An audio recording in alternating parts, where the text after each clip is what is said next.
You're live on Citi TV. Hello and welcome to the final Premier League preview show for the 2022-2023 season. Manchester City, champions of the season. Arsenal, Manchester United, Newcastle United complete the top four with Liverpool and Brighton making the Europa League places. Aston Villa completed the European spot by winning the Europa Conference League slot. Unfortunately for Leeds United, Leicester City and Southampton, they are relegated. And good news for Burnley, Sheffield United, and also Luton Town, as they'll be in next season's Premier League. There's so much to talk about here on the show as we reflect what has been another pulsating English Premier League season. Stay with me after this break. The guys are here. We'll get into the analysis. All right, so this is Citi TV, the Premier League preview show, final one for the season. And we have so much to get into. The guys are already here.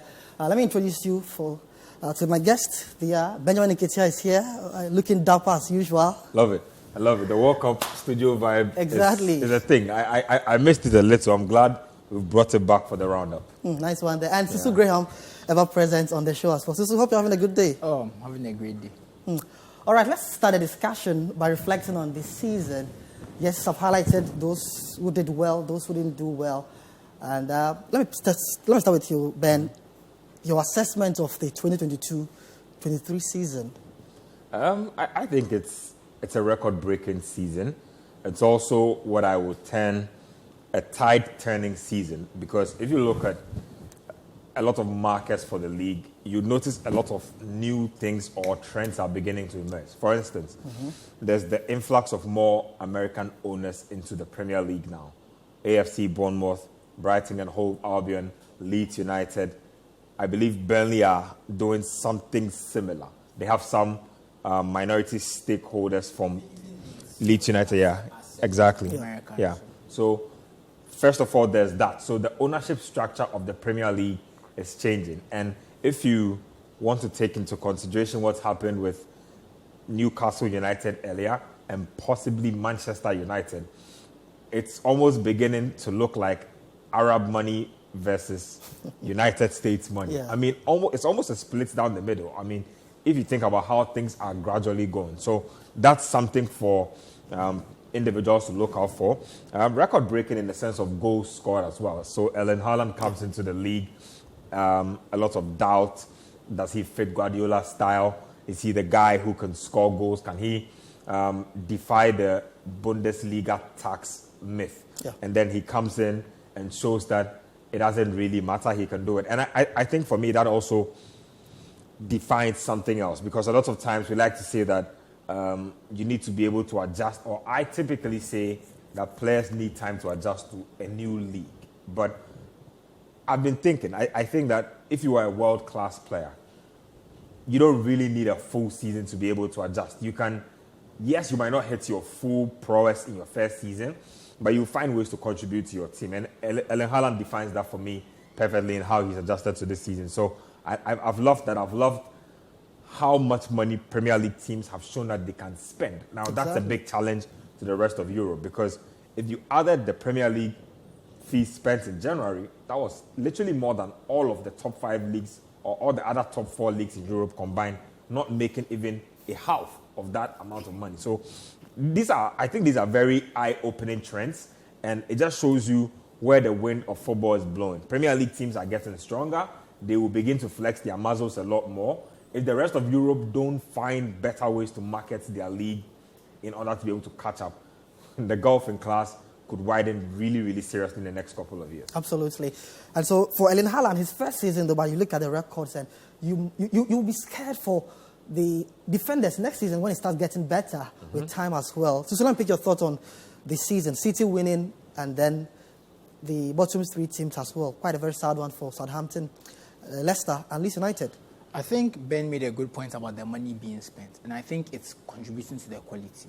Because I think if you look at some of the players who played for, even Southampton, look at our very own Kamaldeen Suleiman. Yeah. This was a player who had to choose between Leipzig and Southampton and Everton. So top teams. And I never ever thought that Southampton could just pledge on Kamaldeen and not even afford to play him regular minutes like that. And that's exactly the point. You have teams in the relegation zone battling for relegation, battling for teams who be battling for players who be playing battling for players with teams that will be playing the Champions League next year. Because we saw a similar scenario where Bournemouth and AC Milan were both interested in Nicolo Zaniolo. In the end, Zaniolo went to Galatasaray. But the point is, we are seeing teams that are in the upper echelon of Europe battling with teams in the bottom half, relegation zone of the Premier League. So if you are looking at it from that perspective, how are they even going to be able to compete with Man City, Liverpool, Arsenal, United, and the rest? So I think the quality of the Premier League is going up player-wise and even manager-wise. The fact is, Wolves were bottom of the league. Who did they go and get to be their manager? Former Spain manager, Europa League winning manager, Julian Lopetegui. Lopetegui, in most scenarios, when you look at that kind of CV, should be managing a Champions League club. Exactly. For you to manage, to have interest in Real Madrid and all that. Exactly, a former Real Madrid manager. That's the type of level he aspires to. But he was able to, Wolves were able to not only afford him, but to be able to show him that there's enough ambition and there's enough quality of players to make him think he can do something. Look at Unai Emery. He joins Aston Villa. Yeah. Aston Villa are a very ambitious club. I think it's gone under the radar because of their poor performances, but they are very ambitious. Even though they sold Jack Grealish, look at the money they spent. They didn't hoard the money, they spent it. So they spend money and they go and get Unai Emery, former PSG manager, former Arsenal manager, who also won the Europa League with Sevilla, was there about 3 times in a row. So the quality of manager now, there's no manager in the Premier League who you can tell yourself that this guy doesn't know what he's doing. They are coming with CVs that they've won stuff. And even at the upper end, where you have someone like Mikel Arteta, who has not won much in his career, he only has 1 FA Cup. Look at the football his teams are playing. So there's no manager that you look at and think that this person is a pushover. De Zerbi, when he came, there were all these comments that, oh, he's always changing club. He's never been in England. Look at the football Brighton were playing. So I think the quality of the Premier League just keeps going up and up and up. And I think, in a way, that might be actually why they are not dominating Europe. I think because domestic games are a lot more difficult for them. There's no easy games in the Premier League now. But if you look in other leagues, there might be some games that you know that Madrid and Barca can maybe take off. Maybe if they are playing at Granada and Elche or, an Aiba or something, they can say, okay, we don't have to go full throttle. But in the Premier League, if you joke around, you will get beaten. Because we've seen, look, Southampton, for example, if I remember correctly, Southampton were able to get points off Manchester City and Arsenal this season. Arsenal couldn't beat Southampton this season, and Southampton finished dead last. They got points off Man City as well. So if you look at the way the Premier League is, it's such a difficult league because there's quality everywhere. And that's part of the reason why the product is so marketable. They've used their TV revenue, and it's being reinvested in the league. So I think if you look at the way the Premier League is going now, and you look at someone like Liverpool who's missed out on top 4, they are coming back with a vengeance. Newcastle have made the Champions League. You know they want to compete. They are going to spend money. You look at Arsenal, they want to consolidate and challenge for the title. So I think when you look at the Premier League that way holistically, it's difficult. It's very competitive. Even though the quality is still, the big 6 are still the big 6. There's still that level of quality. But it shows when you slip up a little bit, you fall down. Because look at Spurs. Spurs had a little bit of a wobble. Bam. And even Chelsea. Chelsea bought. Look, and even Chelsea, they're a team I'm afraid of for next season because they have a new manager, a lot of hungry players. They will trim their squad. Honestly, I just don't know what to think about the Premier League right now because it's difficult to predict. And it's hard to think that a season like this with this much competition could actually ramp up a notch higher. That's actually how crazy it could Look, the only thing I can say for sure is Guardiola will be in the top 2 next season. And that's because it's Pep Guardiola. He's one of the best ever. That's a very interesting prediction. That's the only certainty in this league, that Pep Guardiola will be near the top. Everything else is like rolling dice. Let's stay on the title race and talk about this season's title race. We had Arsenal on top for long spells, and then all of a sudden, they just lost it to Man City. Was there even a title race in the first place? I know some Arsenal fans were like, yes, at the point in time, they thought they were champions. Some are like, oh, we wanted top 4. But was there even a title contest between City and Arsenal? Ben, let me start with you on this one. I mean, it's legit. There was definitely a title race. Arsenal can try as they want to make it seem as if because they exceeded expectations, we didn't have to drag them into it. But if you are top of the table for close to 10 months, I think that is probably the longest time a team has spent on top of the table and not won the title. So, I mean, history speaks for itself. But they should ask themselves, could we have done better in this title charge? Could we have handled the situation better? I think so. They lost matches that were very winnable. And I always say that they want to cry over that Manchester City game. But that's not when the league was lost. The league was lost when they lost to a near bottom of the table Everton, I remember. They went and lost West Ham again, or they drew with West Ham, I think, right after that game. So it was back-to-back points dropped. And then they came up and then drew with Liverpool, played all kinds, drew with Southampton Football Club. I mean, they conceded 2 goals in the space of, I believe, 10 minutes against the worst defense in the league. That speaks for itself. So there was a meltdown. I thought that the meltdown could have been mitigated by better management. And as a result, Mikel Arteta's naivety cost Arsenal, but he will learn from it. I'm sure he has learned his lessons already. Again, they just had situations that could have better been managed. I just feel like injury situations, external noise situations, they did manage things when it was okay, but I really am still questioning their spine as a team. They always seem to do well when there's no pressure, and then always cave in when the pressure is at its hottest. They are losing Granit Xhaka. He's a big guy in the dressing room. Players like that are always not easy to do without. So how they replace Granit Xhaka is important for me. We've heard Caicedo, we've heard Declan Rice. Whatever it is, you might be getting a good player, but you also need a leader. Because if you look at this Arsenal team, they are a very young team for most parts. I think average age-wise, they might be the youngest team in the league as well. So there's that situation to deal, and now you are missing out on one of your old heads. So there's obviously a vacuum that has been created. I'd also love to see their championship players step up for me a little more. Now, when I say championship players, I mean Zinchenko, I mean Gabriel Jesus. If you look at the trade-offs between Lacazette and Jesus, and you really whack it down to sheer numbers, you realize that they really haven't progressed much with Gabriel Jesus. And you can say that with Lacazette in the team, they probably would have made the same sort of results or the same positioning. So that's worrying for me. And because you've seen Manchester City come from behind to beat Liverpool in a title race. So you know how to handle this type of situation better than the rest of your teammates. Zinchenko as well, especially Zinchenko, because he spent a lot more time than Jesus. Jesus spent a really large chunk of the season injured. And so I need to see a lot more of that. If they are buying a proven winner, that would also help as well. So it will be interesting to see what they have to do next season. I'm sure you'll talk about that. But that, for me, I think are some of the things that cost them a title. Managerial naivety in there, a lack of experience among the team, not handling critical situations like the Saliba injury, and then just basically being terrible and having no spine against teams that they were typically accustomed to beating. At a point in time, Arsenal had 8 points advantage over Man City. Many felt this was the year for the Gunners to be champions since 2004. So all of a sudden, we saw Man City. I think Arsenal gave them hope, and City took that hope and made it better. Your thoughts on that title contest? Was there really a contest? Of course there was.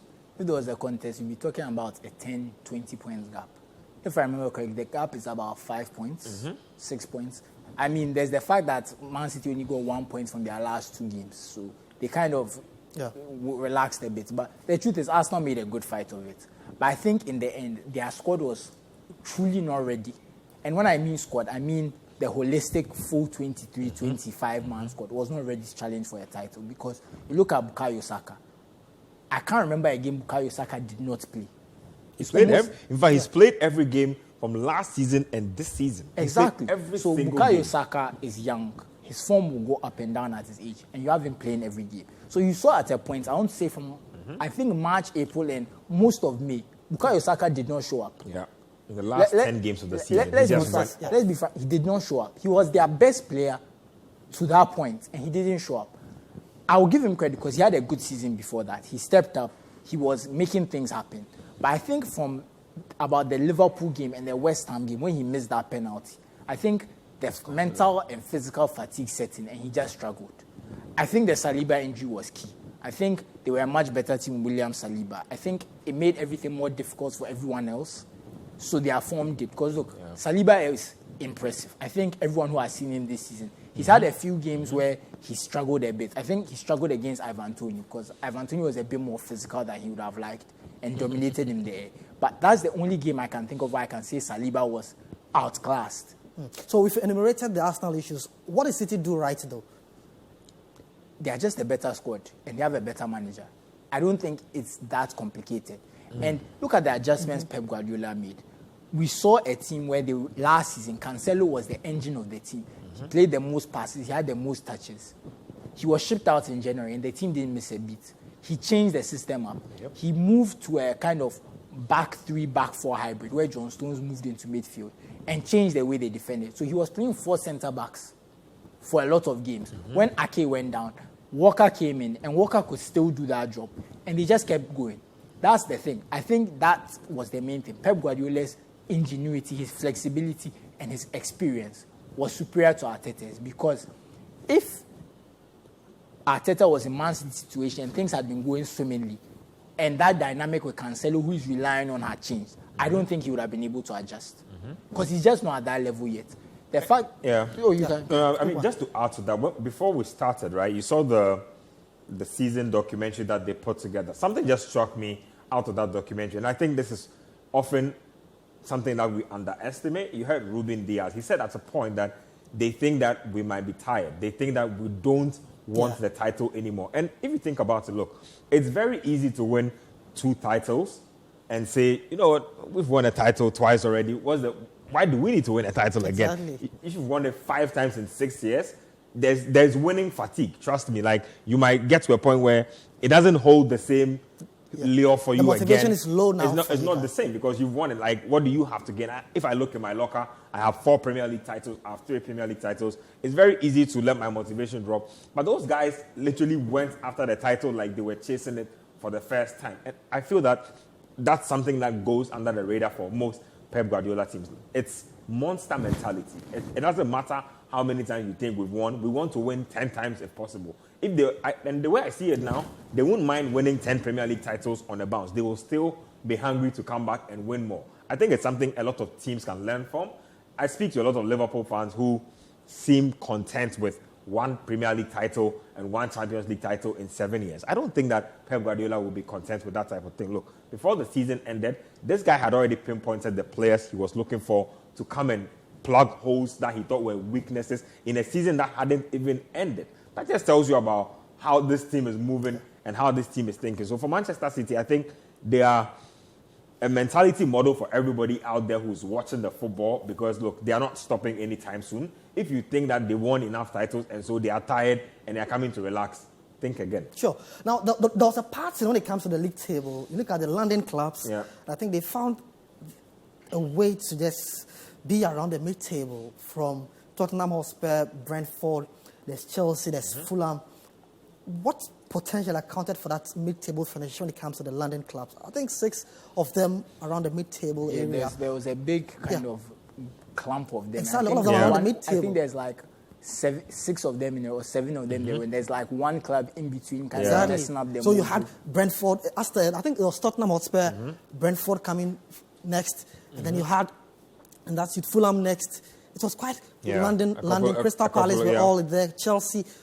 So some sort of pattern for the London clubs. What could potentially account for such a season where mid-table crisis? Mid-table, you can put it like that. I think it was a mixture of some of them overachieving and some underachieving. I think Spurs and Chelsea underachieving put them into that mid-table mix. I want to say Fulham overachieving and put them also there.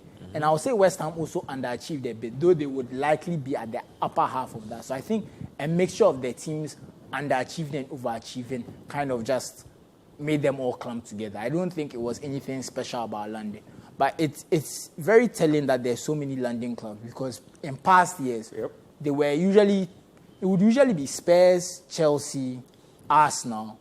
West Ham were a yo-yo team. They are in and out. We used to have Charlton once in a while. But now it looks like the London teams have really come, because Crystal Palace have now had their 7-year stay in the Premier League, quite long. So it looks like Fulham are back in the mix. Fulham are back. Like they want to hold Fulham used to be there. They were exactly. So the London teams have really kind of, and it's very interesting, because if you look at football history in England, it's the Northern and Midlands teams who have traditionally dominated. So Liverpool and Manchester, 2 northern towns, very big. We have Liverpool, we back have in the Everton, day, Newcastle. we have Manchester, Newcastle. Thank you. Exactly. And then you look at Aston Villa, Nottingham Forest, teams that have won. But they are the English football royalty. Football royalty. North Midlands. If you were to take out Arsenal and Chelsea and Spurs, and to a smaller extent West Ham, it's the northern teams that really are the ones who are moving and shaking English football. So it's a very interesting way that football is becoming more southern. Even though Man City are still the dominant team of the era, I think there's a lot more teams in the south. Because look at Brighton. They've never been to Europe. Look at Southampton too. So there's a few more southern teams making things happen. So that's probably something that maybe someone who's a sociologist in England can tell us about. Well, man, let me stay on the North London teams, no, the London clubs now, and focus on Chelsea. Well, they were supposed to be in the top 4, but they found themselves mid-table. Yeah. Several, angles have been created for their season, or several discussions have gone on. We've had Thomas Tuchel start the season. Yeah. He went off for Graham Potter, and then Frank Lampard finished off the season. Change of ownership, change of managers, large squad numbers and all that. But who is to blame for this sort of pathetic season Chelsea had? I think that if you want to play the blame game, you could place it in a couple of places. First of all, we don't mention it enough, but again, it's a big problem. Okay. The departure of Abramovich. You cannot talk about Chelsea without mentioning it, because this was an organization that had been the most successful on paper ever since his tenure. And then all of a sudden, he's ousted, there's a change of ownership, and then things gradually just begin to change. Now, the wheels of success are not the same anymore.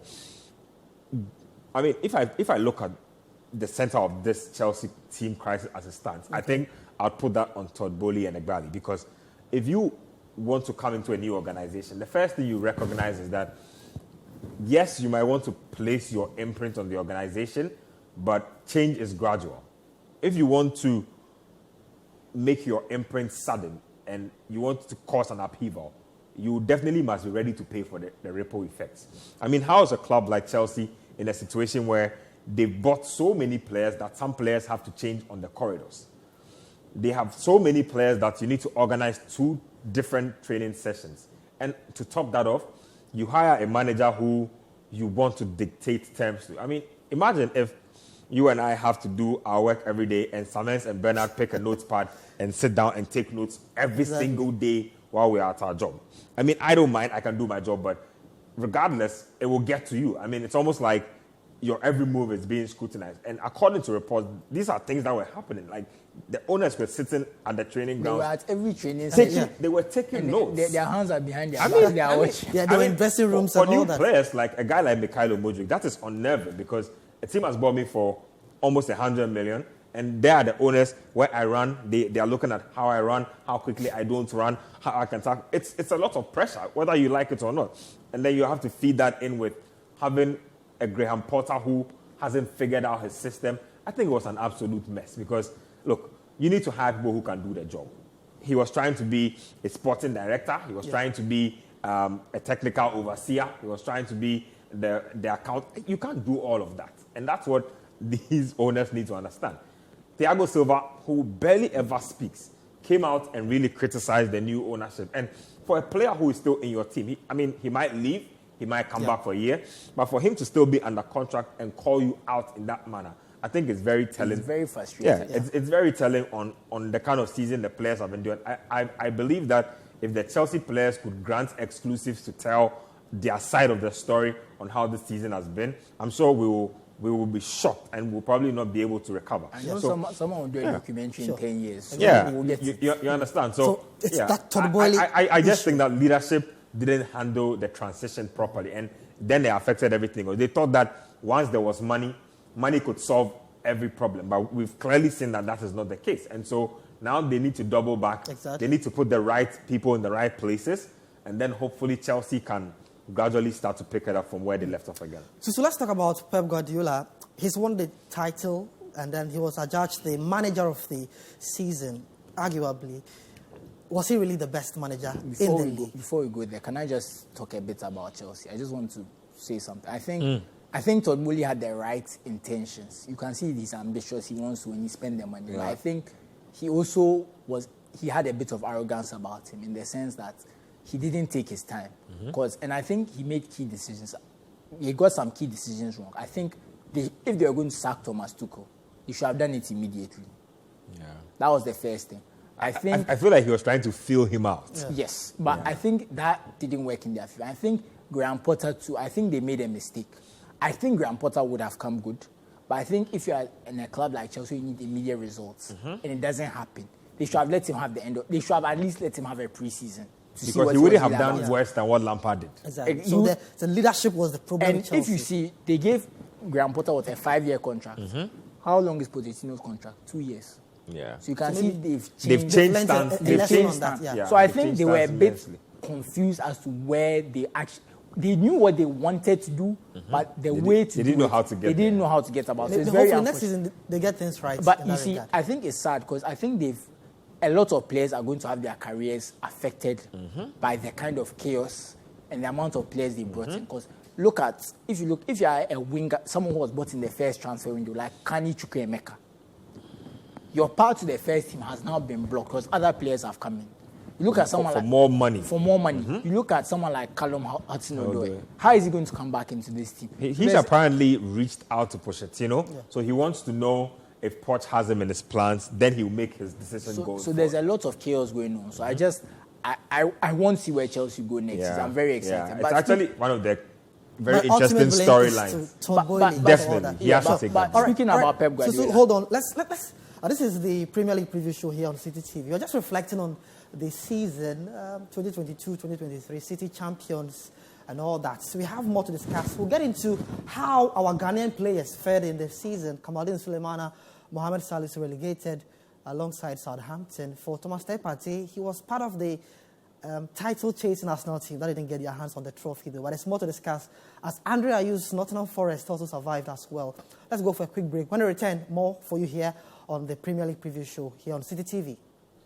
All right, so you're enjoying the Premier League preview show here on City TV. My name is Evans Ofoju Manso here with Benjamin Nketia and Susu Graham as we try to reflect on the 2022-2023 English Premier League season where Man City champions for the third consecutive time. And the manager to do that is none other than Pep Guardiola. Susu, I was talking to you about Guardiola winning the manager of the season. Did he really deserve that accolade? It's a difficult one.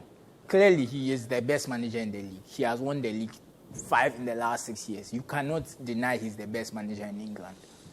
He won in the end, so you are the best. But I don't know whether pound for pound, he was the best manager. And I don't know if you understand where I'm going with this. I think I get it. He has the best team, so him winning, he's not exceeded expectations. So I think if I was to give the award, I give someone who exceeded expectations. And to go to another sport, if you look at the NBA, usually the person who wins Coach of the Year is someone who their team is expected to win a certain amount of games and they exceed expectations.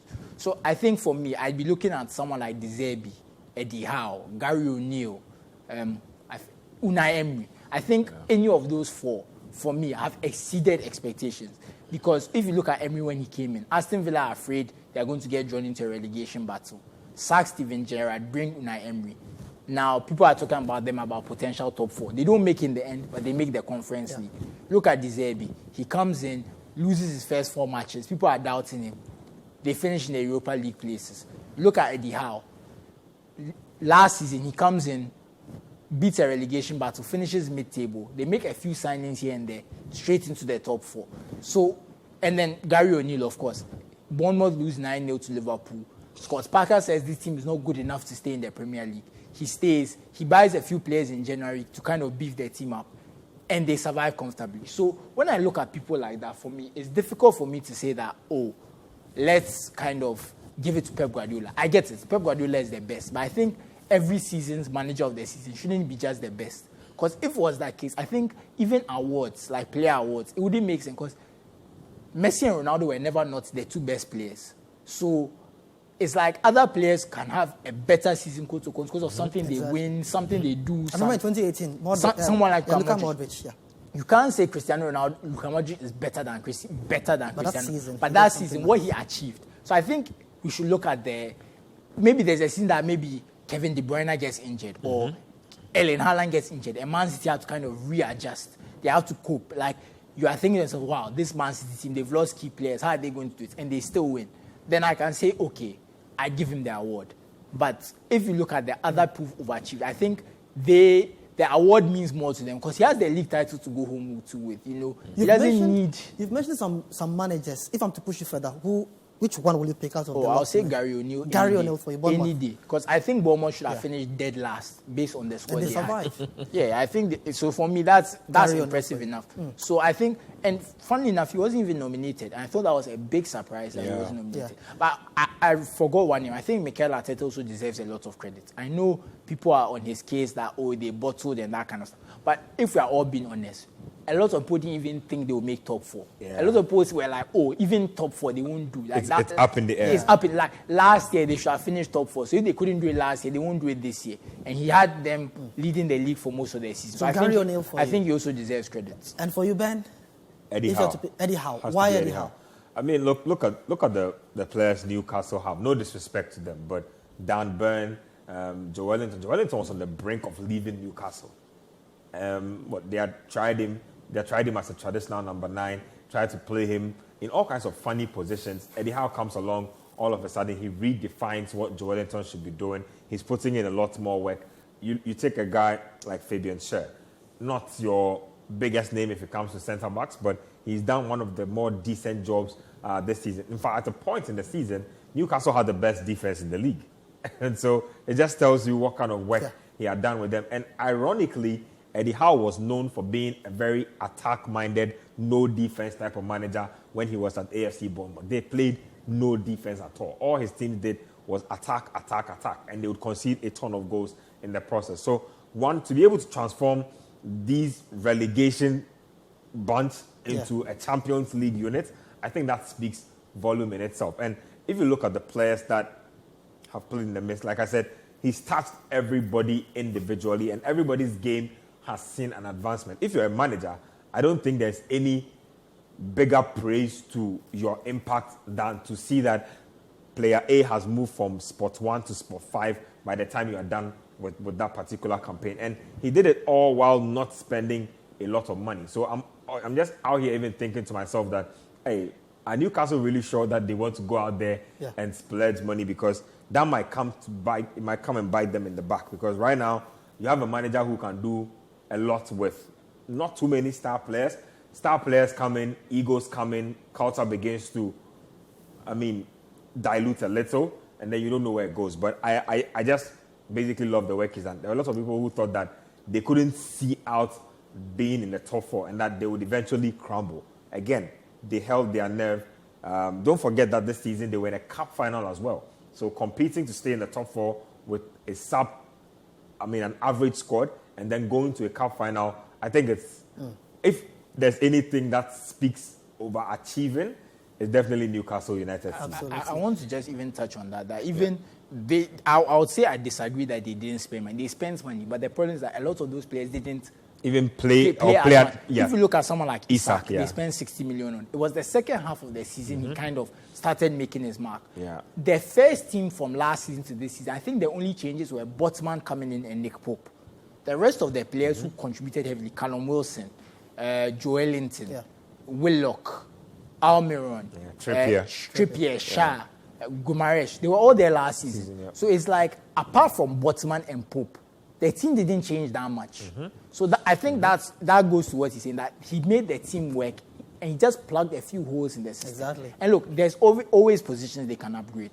I think if you look at their team, they will definitely, if they upgrade, and I think they should be wise, I think they should spend big on 2 or 3 players max instead of trying to fill out their squad. Exactly. I think that's what will help them. There'll be more time to get into next season and how the teams must improve and all that. We'll get into the Ghanaian players in a bit, but let's do this one like a quiz. Which player impressed you the most? This season? Yeah. When we did our season review, the Citi Sports season review, I think viewers should go out there and check it out. So it's on citisportsonline.com, part 1 and part 2. I think the player that impressed me the most this season, my MVP is Kevin De Bruyne. Kevin De Bruyne for you. Definitely for me. He's the guy. Oh, it's Harry Kane. Harry Kane for you. Yeah. And then which player did not live up to expectations for you? I have Son. 2.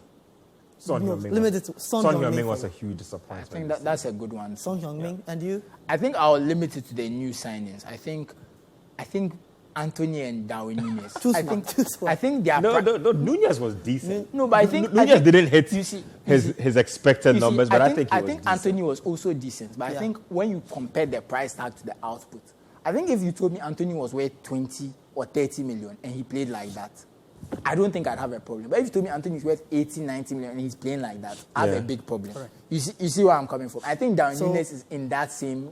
Between Núñez and Anthony, if I want to push it further, you have to pick one of them. I think Anthony managed to stay on the pitch, so I think I'll go with Darwin Núñez. Núñez for you. For me, I think Richarlison had a terrible season. Yeah. Actually, thank you. You know what? I take it back. I forgot about him. He was so bad, I forgot about him. I saw a little debate where Callum Wilson and Mikel Antonio were having a podcast, and they were kind of making fun of. No, but it's crazy. Richarlison had more yellow cards than goals this season. Exactly. No, I think it's good you mentioned him. I think because he was so irrelevant, I even forgot about it. Because no, seriously, Spurs paid 60 million for him, and you would think that if Son is not performing, he will come in and he scored one goal. Yeah. They even lost that. He scored 4 goals. 3 was judged as offside. Yeah, he scored one. He scored one Premier League goal, and they even lost the game. Like, no, man. Richarlison's stats are hilarious. And anytime he scores, he celebrates by taking off his jersey. That's what they said. They said Antonio says Richarlison had taken off his shirt. He said he's taken off his shirt 4 times. More goals than he scored. He said that he's about to get a suspension if he scores again. But Richarlison said that how many goals did they? He said how many goals did they score in the World Cup? Come on. That's a low comeback though. Antonio is from Jamaica, so Antonio might never even play in the World Cup. Let's progress the conversation on by looking at how our Ghanaian players fared in the Premier League this season. We had Andre Ayew surviving with Nottingham Forest, but unfortunately, Amate with Leicester relegated, Kamaldeen Sulemana, Mohamed Salisu with Southampton relegated as well. And for the rest of the players, Jordan Ayew had quite a good one with Andre Ayew was released by Nottingham Forest, so his contract has expired. So he, along with Jesse Lingard, I think Jack Colback, a couple of other guys have been released. So I think he'll be looking for a new team come next season. It will be interesting to see where he lands. I'm trying to see if he goes back to the Gulf or he stays in mainstream Europe. That will be interesting to see. Exactly. So let's bring you the statistics now related to our players. Now we have a nice presentation for you on that. We've done a huge build-up on that. Susu Graham will get into that, starting with Andrea. Susu, what do we have? We're starting with Antonio Semenyo. Semenyo first. Alphabetical order. Okay, let's do Semenyo first. Great. Yes. Let's do Semenyo first. So Semenyo, he joined Bournemouth in January, so he didn't really get into it. So one thing I used to kind of show how much they were playing is the minutes per game, because each appearance is not the same. So if you are making, let's say, 90 minutes per appearance, it means that when you play, you play. But if you're like Semenyo and making 23 minutes per appearance, it shows that the coach is bringing you off the bench and not starting too many games. So we can understand him scoring only 1 goal. It's not... And he's playing for Bournemouth. So it was a difficult season. He's still adjusting. So I guess next season we'll see, depending on the players they buy, his role in the team, what he can do. But I think there's a lot to build up from. Okay, so he made 11 appearances, scored 1 goal, no assist. He lasted 23 minutes per game, no yellow card, with a shooting accuracy of 33%. Ben, is this impressive for you? Not impressive, but not really his doing. I would give him a pass for this season because, again, there's a lot of upheaval at AFC Bournemouth this season. Changed managers, new signings came in. He was one of these new signings. They had to fight off relegation, eventually stabilize their season. And like Susu mentioned, he didn't play a lot of games, so it's hard to build rhythm when you are in and out of the squad. I'm thinking that, look, he's injured as we speak now. I think he will be ready to begin preseason for next season. So I'm hoping that he will use that period of preseason to properly, mesh with the rest of the squad. And then I would say an acceptable season for Semenyo would be 10 goals. And even that would be pushing it because AFC Bournemouth don't create a lot of chances. That's the honest truth of the matter. So if he gets 10 goals, that will be considered a stellar season for him. For what he's done now, I don't think he saw enough game time for me to make fair judgment, but I saw glimpses that had me feeling like he actually does belong, but he has a full season to prove us all. So that's a pass for you. Okay, let's go back to Susu and talk about the next Ghanaian player, the Black Stars captain, Andre Ayew. Just what do we have there for him? Yeah, I think Andre Ayew struggled to make an impact in Nottingham Forest, and it's not a surprise. I think he didn't seem quite fit when he came. I don't think he was able to get rhythm similar to Semenyo. And in the end, his contract has not been renewed. I think it was a very disappointing spot. I think his most notable thing was missing a penalty.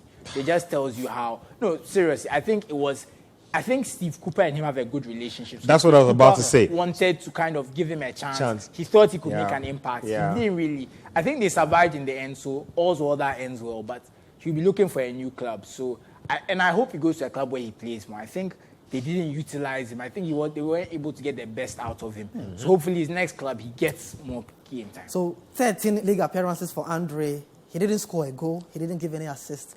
So, as Susu said, notably, he missed a penalty. Ben, your thoughts on these stats related to Andre Ayew? Listen, I thought this was a puzzling move by Nottingham Forest to begin with, but Steve Cooper, Andre Ayew relationship exists.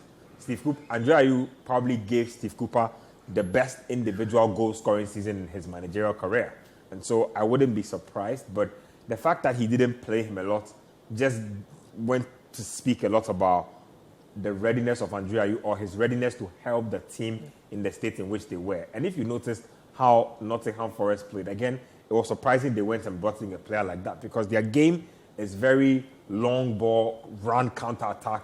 If you see how Taiwo Awoniyi plays, long ball placed into space, Brendan Johnson, they are running. It's a lot of running type of football, and that's not his game. And so I was really surprised when they brought him in. It didn't seem like the right type of fit for me. And rightly so, he didn't play a lot of matches. And so, you're right, the penalty he missed, unfortunately, was the most notable part of his season in the league. And that's a shame, because I think Andre has contributed decently to the Premier League during his time at West Ham, during his time at Swansea.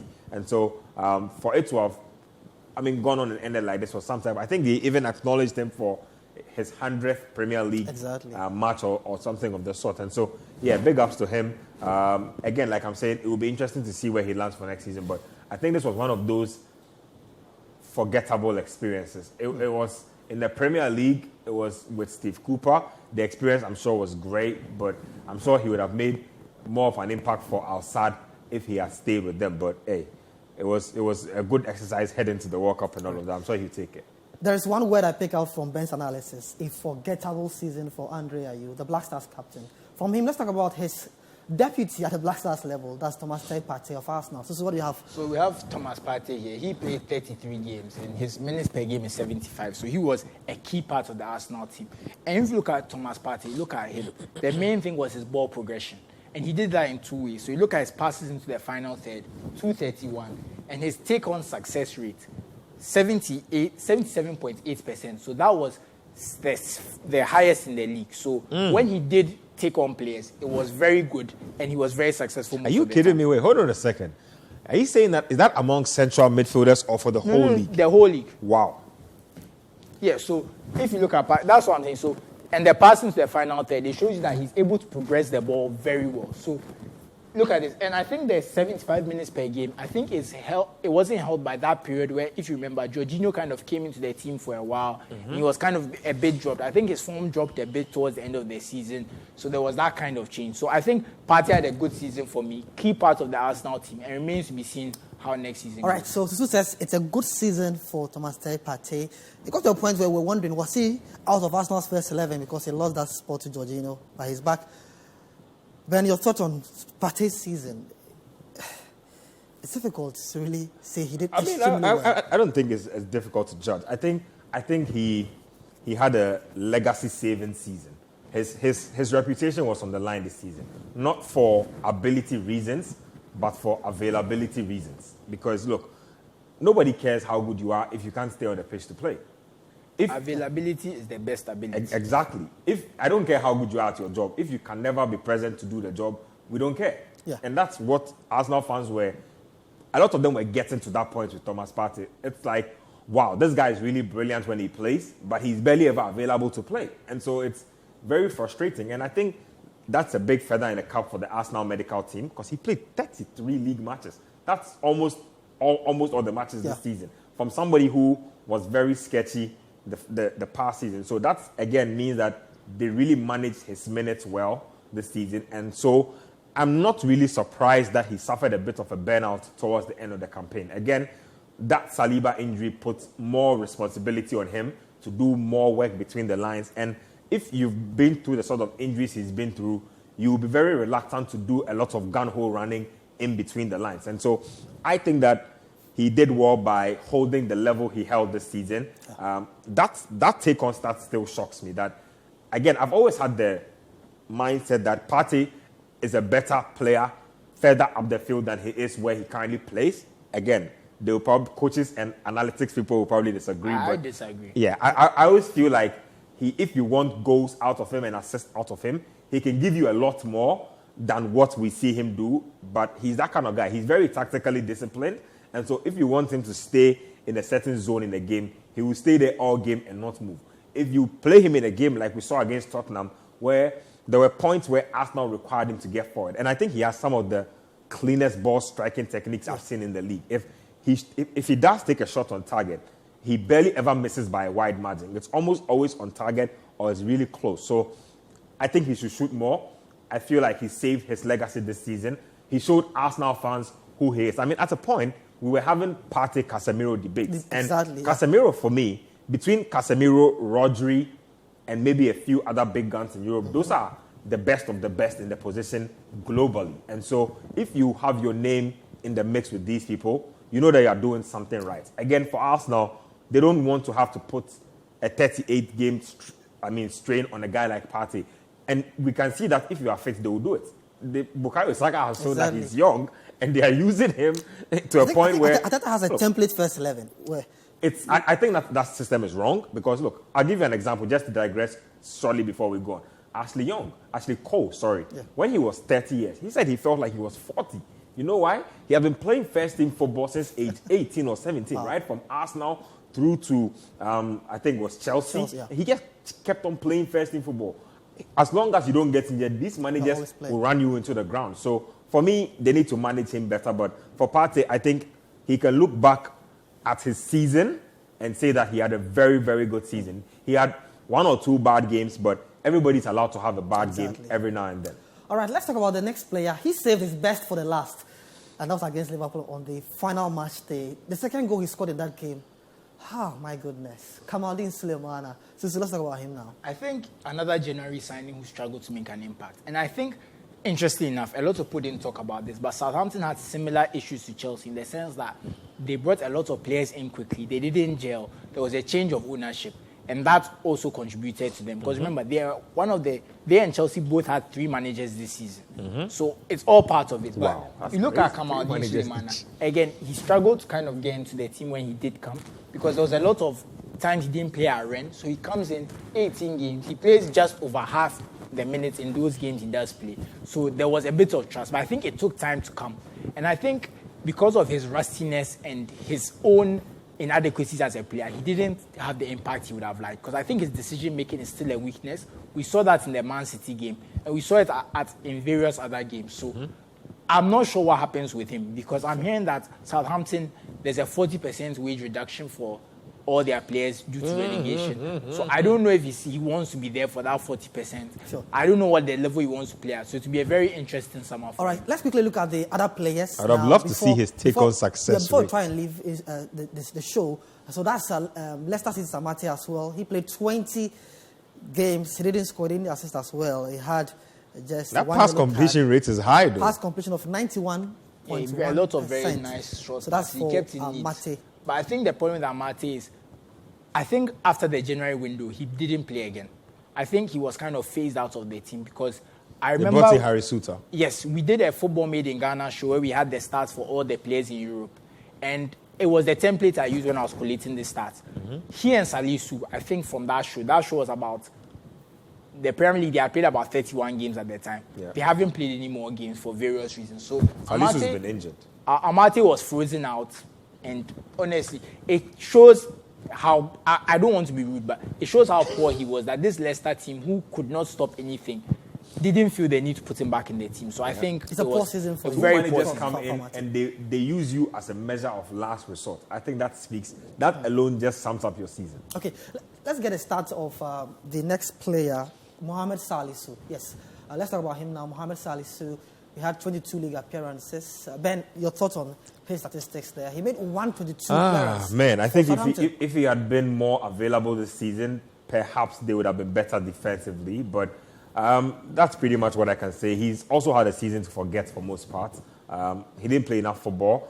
His best memories from this season would definitely be from the national team, and so that should just sum up his campaign. Let's check that one for Tariq Lamptey. Yes, Tariq Lamptey also had a very interesting season. That was quite, hindered by injuries and all that. He made some... you had 1 year look at. When your thoughts on Tariq Lamptey's and he came on as a sub 17 times in 20 appearances. Decent season for most part. He would come on and inject pace and life into their attack. But I think that his injuries ensured that he couldn't convince De Zerbi that he was a player he could rely on full-time going into next season. And so that for Tariq has to be the aim next season. Don't forget that they've qualified to Europe, meaning that there will be more stress on their squad, meaning that they'll be depending on more players. And so he needs to show the manager that he can be available to play more games. He's a good player when he plays. Very pacey. We know what he can do. So he just needs to be available a lot more. Let's talk about the two Crystal Palace players. That's Jordan Ayew and also Jeffrey Schlupp. For Jordan, well, I think anytime he sees Susu and Roy Hodgson is happy. He made 38 appearances, scored 4 goals, all the games, 3 assists. And so that's the statistics there for Black Stars, Jordan Ayew. Let's look at that one for Jeffrey Schlupp as well. Then, so let's mash two Ghanaian players. Ghanaian players ranked first and second in the Premier League for successful take-ons. I think that's very significant. So his was percentage. Hold on, guys. So Schlupp had a very good season as well. He had 34 league appearances, 3 goals with 1 assist, and tackles won 46% as well.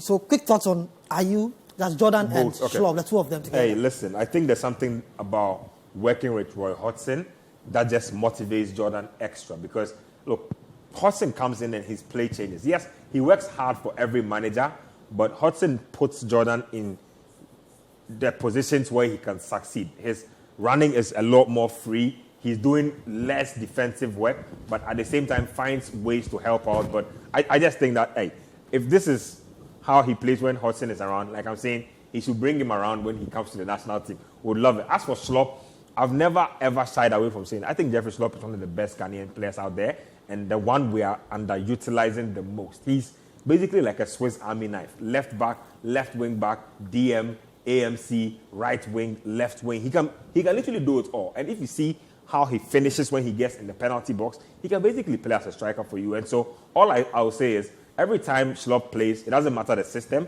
he's successful. As a nation, we should go back to him, speak to him, and get him back in our fold.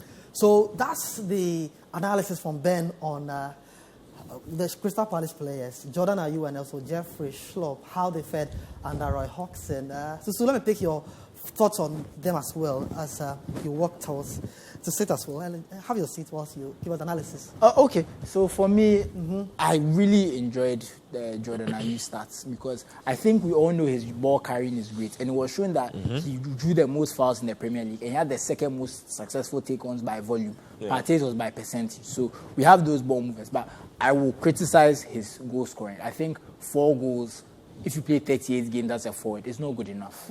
4 goals and 3 assists. I think 3 of those goals came during the Hodgson period. I think if you're a player, you play 38 games as a forward, even for a mid-table team, your goals and assists combined should be at least 10. Exactly. I think that's the minimum. I think Jeffrey Schlupp, we saw his I like tenacity. how you say goals and assists combined. No, because if you are playing wild, and it's fair enough. You have to 5 assists, 5 goals. Yeah, you have to contribute some. And we look at Jeffrey Schlupp.